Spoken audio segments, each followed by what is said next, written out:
Hello and welcome back to the channel. It is Sunday. It is the second episode in our new series, Tactics Testing, and today's tactic is a defensively solid tactic.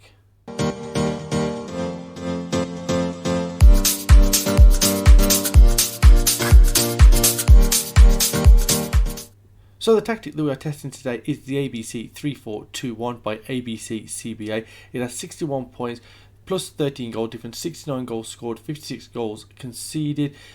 It's not the fewest, but it's the one that we're going to try. We're going to go for something a little bit more unorthodox rather than the simple 4-3-3 as you see here, the FM 22.3 chicken wing. So we're going to go for this.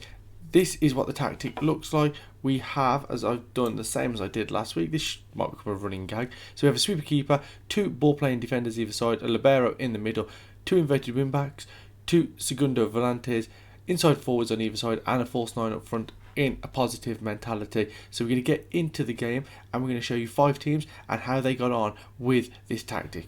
So the 5 teams we are going to do Norwich, who are predicted to finish bottom of the Premier League. We're going to do Derby, who are predicted to finish bottom of the Championship. We're going to do VVV Venlo, who are in the second division in Holland. We're going to do Bordeaux, who are predicted to finish 8th in France. And we're going to do Ross County, who are predicted to finish bottom of the Scottish Premier League. So let's get into the first team, and that is going to be Norwich. And let's have a look how they got on with this formation. Norwich City, after 38 games, they got 66 points. They finished in 5th place, 4th round of the English FA Cup, 2nd round of the League Cup. No success in the Cups like Brentford last week, but a Europa League place, 66 points. They had 11 plus goal difference. If we just move in and have a look at the stages, they scored 64 goals, conceding 53, which was actually one of the highest, all the way down to Everton in 12th. So not great in terms of defensiveness in this tactic, but 20 wins, 6 draws, 12 defeats, 64 goals was one of the top 6 highest, level with Leicester in 6th place, and then the teams above them, Southampton, Man United, Liverpool and Man City, the only teams that scored more goals. Very weird league as well. If you just quickly look at this, Chelsea down in 11th, Arsenal in 9th, Spurs in 8th, Everton, they came 12th and got a Europa League place for, I'm guessing, winning the FA Cup or Carabao Cup. West Ham down in 13th. Very messed up league here, but that's where they finished. We're going to have a quick look at some of their results now. And actually, they started the season very poorly. Draws against West Ham, defeat against Wolves, lost against Leeds on penalty, lost against Southampton. It actually took until September until they won their first game. And then 2-0 victory here, 3-0 victory. So a couple of games where they won 2-0, 3-2 over Spurs, 1-0 over Brentford here. So it doesn't really prove anything one way or the other, whether this is a defensively solid tactic yet. And nothing that really stands out. Let's say they didn't concede that fewer goals that it was noticeably solid. They didn't score that many goals that it made them look thingy. I suppose the fact that they were predicted to finish bottom and they were in the top 6 goal scorers of the league is pretty impressive. With that being said, we're going to move on to Derby now. And Derby are in a world of trouble, 21 point deduction. And I wonder whether they can do the job. So let's have a look at Derby County next. Here we are at Derby County, and they have got on and finished 21st and survived in the Championship somehow. 18 games won, 10 draws, 18 defeats, a +1 goal difference. So something clearly worked there. If we move to stages and look at the league table, they scored 71 goals, which was the most up until 8th place Hull. They actually scored more than 7th place Nottingham Forest, who only scored 55. So they scored a lot of goals, conceded 70, which was fewer than Reading, fewer than Preston, the same as Swansea. So again, this tactic, which was showing up as not conceding a lot of goals on FM Arena, it's not really gone that way with it as well. By the way, I will leave a link for FM Arena and for this tactic down in the description below. Don't worry about that. But yeah, so they've scored a lot of goals again. We'd quickly look through the schedule. So they started off against, they beat Huddersfield 3-0, 3-2 against Bristol in the Carabao Cup. Championship, they lost 1-0, won 2-0, won 3-1, won 1-0, lost 1-0, lost 3-1. So there's a period here where they are beating teams 2-0, 3-0, 3-0, 2-0, 1-1 there, 2-0 victory over Spurs there. Then here in November, 5-4 defeat, 3-2 defeat, 4-2 defeat in games there, 3-1 defeat to Bristol. It seems like the same as last week. When teams are getting beat, they're getting beat quite badly as well. 2-1 over Stoke, 1-0 victories over Blackpool and Cardiff there on the 11th and 18th of December. They conceded 3 against Reading, 3 against Watford, 3 against Forest, but then beat Blues 2-0. So yeah, it's not as defensively solid as I thought it was going to be, but there's a lot of goals coming, and when they do take the lead, they seem to be able to hold on and get results. I didn't look at the other competitions. They got to the third round of the FA Cup, so they got knocked out in their first game. They lost against Watford, and they were knocked out in the fourth round of the Carabao Cup, which means that they won 3 games in that as well. So that is pretty impressive. Tom Lawrence got 12 goals and 9 assists. I won't say single-handedly, but he did a good job in keeping them up. Very curious as well, considering how they stayed up. They beat Cardiff on the last day of the season. They beat Cardiff on the last day of the season. They'd have had 40 points. Cardiff would have had 38. Cardiff would have been looking to try and beat them to hopefully save their own skin. They couldn't do it. Derby won. Derby stayed up. That is a massive achievement. They would have scored 64 points without that. They would have been in the top 10. So that is an absolutely mental season. Done fantastically there. We are next going to travel over to France, and we're going to look at Bordeaux. So not as exciting over here in France. Bordeaux predicted to finish in 8th. They finished in 7th. They scored 56 goals, conceded 44, which was actually the third fewest in the league. Only Monaco, who conceded 14, PSG, who conceded 14, conceded less. PSG lost 1 game, that was to Olympique Marseille, so I got sidetracked because I figured if that was going to be Bordeaux, that would be an achievement in itself. So they finished with 60 points in 7th place, 56, so they didn't score. No, they did, they were 5th highest in terms of goal, 6th highest in terms of goal, but they did only concede 44, which, like I say, third fewest in the league, so they were defensively solid. If we quickly look through some of their fixtures,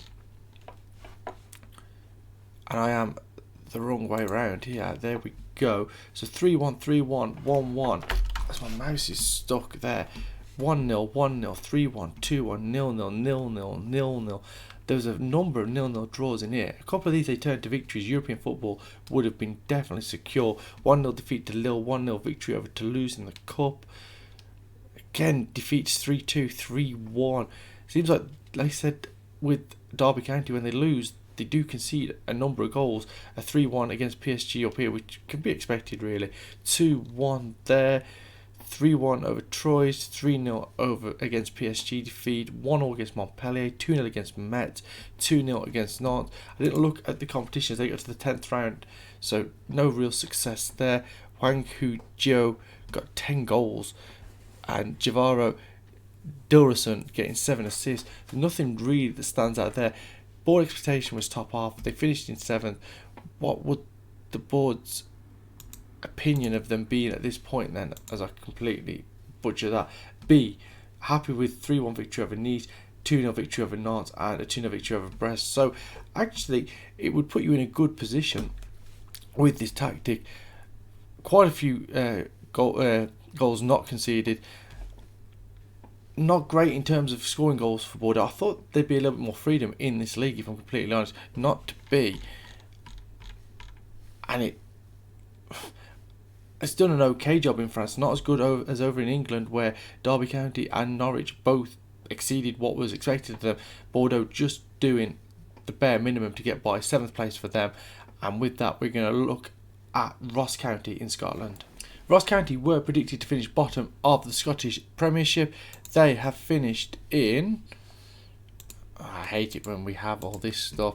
So they finished in 4th, and they have secured Europa Conference League football. 57 points from their 38 games, 6 clear of St Mirren. They have a 3+ goal difference, which means they're only one of 5 clubs with Hearts who finished with a plus goal difference.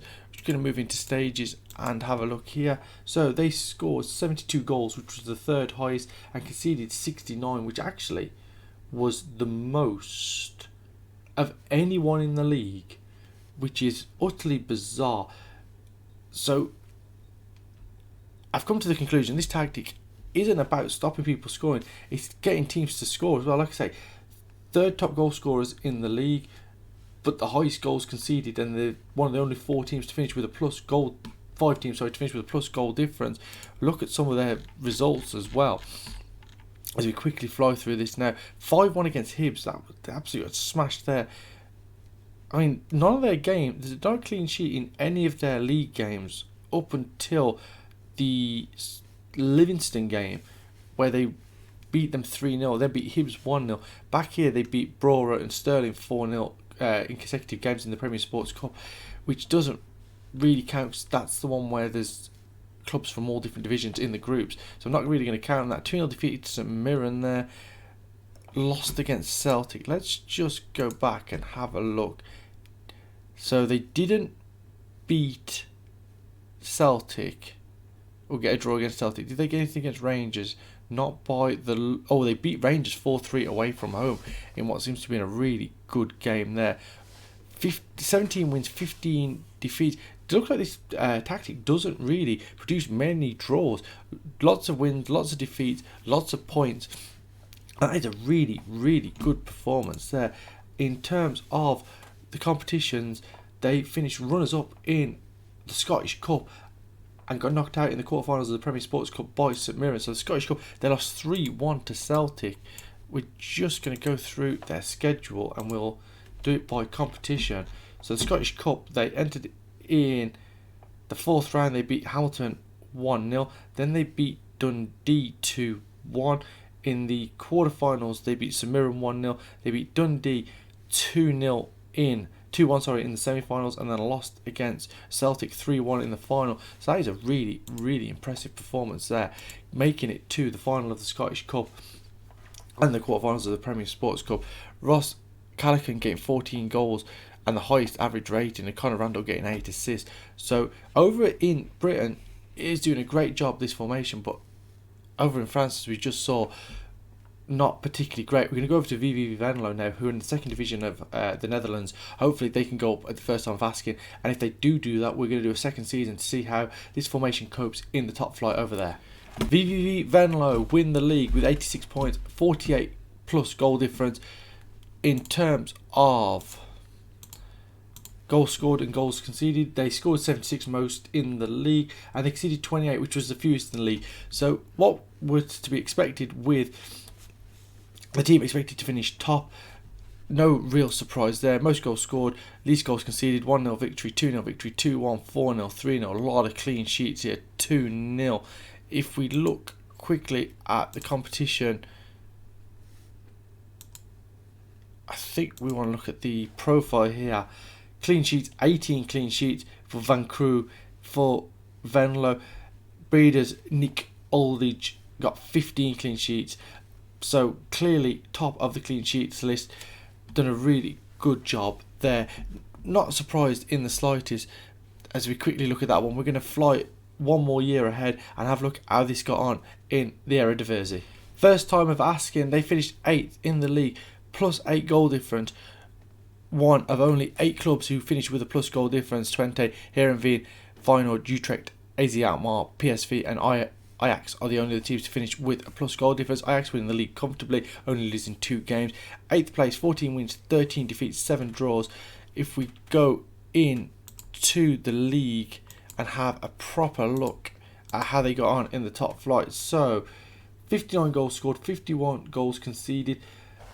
Again, it's neither here nor there. They've scored 6th highest in the league with 59, but they've conceded 51, and only the teams that finished in the bottom 5 or 6 conceded more goals than them. So it really hasn't provided as much defensive solidity as I thought it was gonna. In terms of the cups, they got knocked out in the 2nd round last year, 3rd round this year by Groningen, so no real surprise there. It's just, I don't know, it's a tactic that when I looked at it, I thought, okay, this should provide goals for and keep us defensively solid at the back. It hasn't done that to the extent that I thought it would do. I mean, you see here they've conceded 3 there, 2 there in that was a cup game, 2 there against Vitesse, 2 there, 2 there, 2 there, 2 there against Utrecht, 4 against Mönchengladbach. Oh, that was a friendly as well. That was World Cup time, wasn't it? Against Mönchengladbach there. So, yeah, 4 against Camber in the league, which is a very disappointing result. So, it hasn't done the defensive work that I thought it was going to do when I started this one.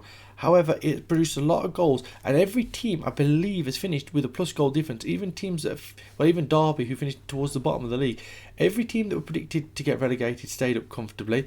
Derby included, considering they would have finished in the top 10 without their points deduction. Bordeaux were the only sort of anomaly in this save where they just didn't do anything more than was expected. So all in all, a very good tactic, produces goals at both ends. It will leave you with a plus goal difference at the end of the season. It definitely seems that, no matter what team you play with. But I was expecting something where we were going to be the lowest clubs conceding in every single country, and it hasn't been that way at all. But it has been very interesting to look at the stats and figures with these 5 clubs. And like I said earlier, I'm going to leave a link for this down in the description below if you want to give this a try yourself. Thanks for watching the video. Please leave a like on it, subscribe to the channel, leave a comment down below, and I'll see you next week for another tactic that we are going to test.